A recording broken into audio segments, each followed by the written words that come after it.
The sirens of distant motorcycles echoed through the small town, rattling windows and sending neighbors rushing to peek behind curtains. But in the middle of the commotion, a little boy named Mason stood terrified, clutching the broken pieces of his favorite toy truck. His cheeks were wet, his lip trembling. He pointed toward the old plastic factory on the hill. They broke my toy and hit my mom," he sobbed, his tiny voice shaking as a group of bikers, leather jackets, heavy boots, roaring engines, pulled up in front of him. The leader, a towering man with a gray beard and sharp eyes, removed his helmet. His rough appearance might have scared anyone else, but he crouched down to Mason's level with surprising gentleness. "What happened, kid?" he asked. Mason choked back tears. "The factory men, they came to take our house. Mom told them we can't leave yet. They pushed her, and then they kicked my truck." Behind Mason, his mother, Emily, stood with a bruise forming on her cheek, trying to stay strong. When the biker leader, known to his crew as Hawk, saw her injury, his expression changed. The softness vanished, replaced by a fire burning in his eyes. "That factory again," one of the bikers muttered. "They've been trying to force folks out for months." Emily tried to wave them away. "Please, it's all right. I don't want trouble." But trouble wasn't what they were planning. Hawk stood, towering like a shield in front of the frightened family. "Trouble came knocking on your door first." Without another word, he turned toward his crew. Engines ignited like thunder ripping through the streets. "Where are you going?" Mason asked, clinging to Emily. Hawk glanced over his shoulder. "To talk to the people who think they can hurt a kid and his mom." Mason's eyes widened, awe overpowering fear.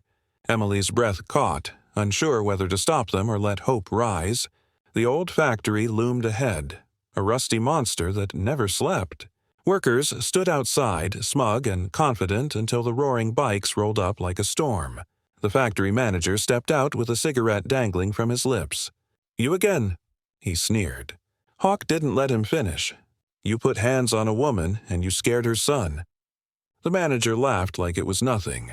"Just some squatters who need to leave." Hawk grabbed the man's collar.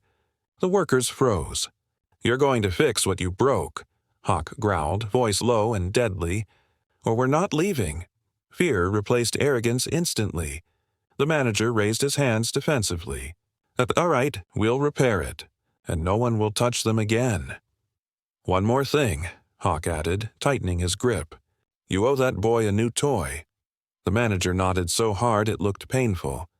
Within minutes, a replacement toy, bigger and shinier, was placed in a biker's hands, and promises were made, shaky but loud enough for every worker to hear. The eviction stops. No more threats, no more violence. When the bikers returned to the neighborhood, Mason ran toward them, forgetting his fear entirely. Hawk knelt again as the boy received the brand-new truck. "You got me a better one," Mason whispered, stunned.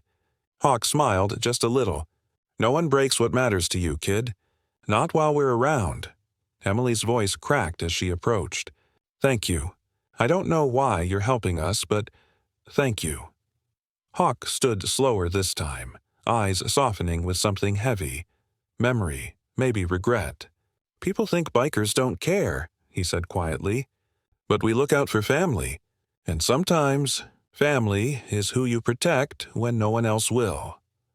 Mason reached out and hugged him, small arms wrapping around a giant who didn't know how to react, until he finally hugged back. Engines started again, but before leaving, Hawk spoke over the roar. "If anyone gives you trouble, you know who to call."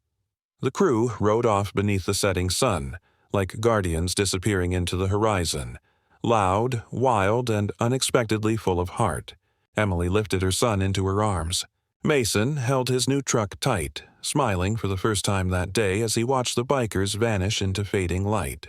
Hope, like the rumble of their engines, lingered long after they were gone. "You